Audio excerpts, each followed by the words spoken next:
20 लाख करोड़ यहाँ नहीं है। आप इस पैसा को घोषणा किए, आप कह रहे हैं कि गरीब के प्रति खर्चा करेंगे, हम कह रहे हैं कि कहाँ खर्चा करेंगे आप? जो लोग प्रवासी लोग आए हैं, बिहार में नहीं, यूपी नहीं, बिहार, यूपी, उड़ीसा, बंगाल, जो बाहर में रह रहे थे, इन लोगों के लिए आप क्या कर रहे हैं? इन लोगों को क्या जॉब दे रहे हैं आप 20 लाख करोड़ घोषणा कर दिए पेन पेपर पर। आपका जमीन में क्या होगा? इससे पहले आप घोषणा किए थे बिहार सरकार के माध्यम से, बिहार सरकार को देना था। इससे पहले प्रधानमंत्री 125 करोड़ का घोषणा किया। उसी चीज का हम जिक्र कर रहे हैं कि ये फिर भी ये घोषणा 1,25 करोड़ का जो घोषणा हुआ था बिहार सरकार, और वो पैसा कहाँ गया? मैं पूछना चाहता हूँ नरेंद्र मोदी जी से, आप बताइए कि आप जो घोषणा किए कि 20 लाख करोड़ रुपया जो हम गरीब के प्रति खर्चा करेंगे, कहाँ करेंगे आप? किस गरीब को आप एजुकेशन के द्वारा आप ये देंगे, लोन देंगे? किस गरीब को आप फैक्ट्री लगाए, जैसे किशनगंज जूट मिल आप बंद है आज से लगभग 30 साल, 40 साल, 50 साल से, आप जूट मिल स्टार्ट करेंगे?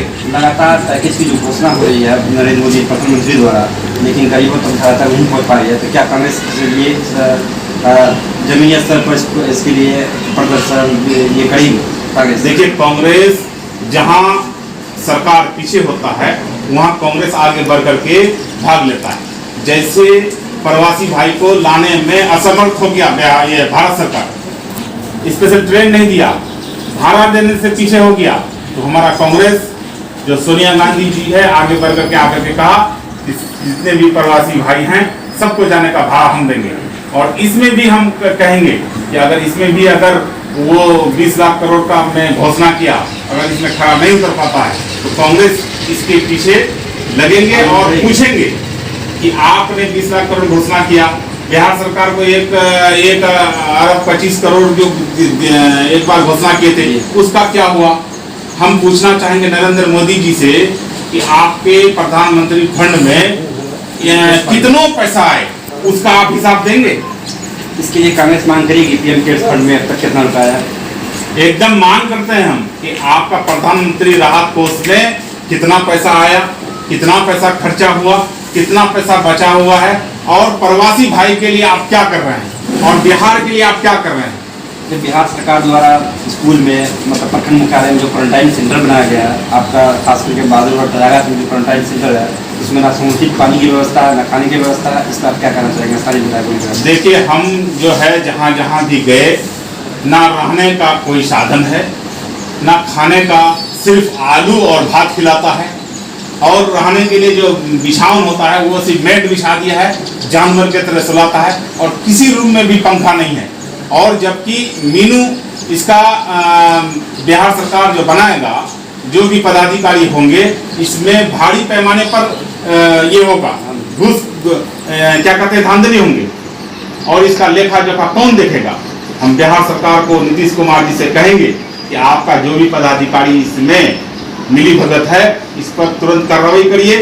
बहादुरगंज, टेराघाट, दिघल बैंक, जितने भी हम गए क्वारंटाइन सेंटर में, वहाँ कोई भी सुविधा नहीं है, सिर्फ आपका पदाधिकारी वहाँ लिपापोती और कागजी लिपापोती कर रहा है। आप हमारे जो प्रवासी भाई हैं, हमारे देश के बेटा हैं, हमारे भाई हैं, वो आज मजबूरी के कारण बाहर चले गए।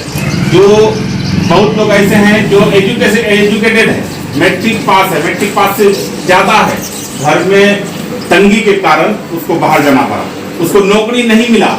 तो अब बिहार सरकार से मांग करेंगे यहाँ के जो प्रवासी है इसको यहाँ के काम मिले, इसके ऐसा स्किल दिया जाए ताकि यहाँ पे काम कर सके। वो नीतीश कुमार घोषणा किया था, नीतीश कुमार घोषणा किया था कि हम रोजगार देंगे, तो अब तक रोजगार नहीं दिए थे, बाहर खट रहा था, लेकिन अब तो जरूरी हो गया, अब तो हमारा प्रवासी भाई घर आ गए, अब आपको नौकरी देना पड़ेगा नीतीश जी, नहीं तो इलेक्शन में जवाब नहीं दे पाएंगे आप। आने वाले समय में आप जनता के बीच इस मुद्दा को आप लोग किस तरह से रखना चाहते हैं? जैसे क्वारंटाइन इसके समय में, कोरोना वायरस के समय में, ना भारी आपदा के समय में भी सरकार सुई हुई है, ना मजदूर के साथ उतना लगा हो रहा, जहाँ छात्र के लिए क्वारंटाइन होम क्वारंटाइन सेंटर है, लेकिन वही मजदूर के लिए जहाँ एक घर में 100 आदमी को रखा जा रहा है, तो इस पर क्या प्रतिक्रिया देंगे आप? वही जो कोटा में पढ़ते थे, जो वीआईपी पैसा वाला का बेटा बेटी, उन लोगों को होम सेंटर कर दिया है। और जो प्रवासी भाई हमारे कमाने के लिए गया, जो आर्थिक तंगी के कारण कमाने के लिए गया, उसी से चूल्हा जलता था घर में, आज उसको ले आकर के ये सेंटर में लेकर डाल दिए। ठीक है, आप सेंटर में 14 दिन रखिए, 21 दिन रखिए, लेकिन उसको इंसान की तरह रखिएगा ना, आप जानवर की तरह सलूक कीजिएगा। आप एक भी इसमें कमरा में पंखा नहीं है, खाने के लिए आलू और भात देते हैं और चाय नहीं देते हैं। जेल में भी, हम लोग जेल में भी रहे हैं, जेल में भी 2 टाइम चाय मिलता है, खाने के लिए सुविधा देता है। यहाँ तक के अभी हम मांग करेंगे कि अभी रमजान का समय है, सेड़ी और अफ्तारी का व्यवस्था करे सरकार।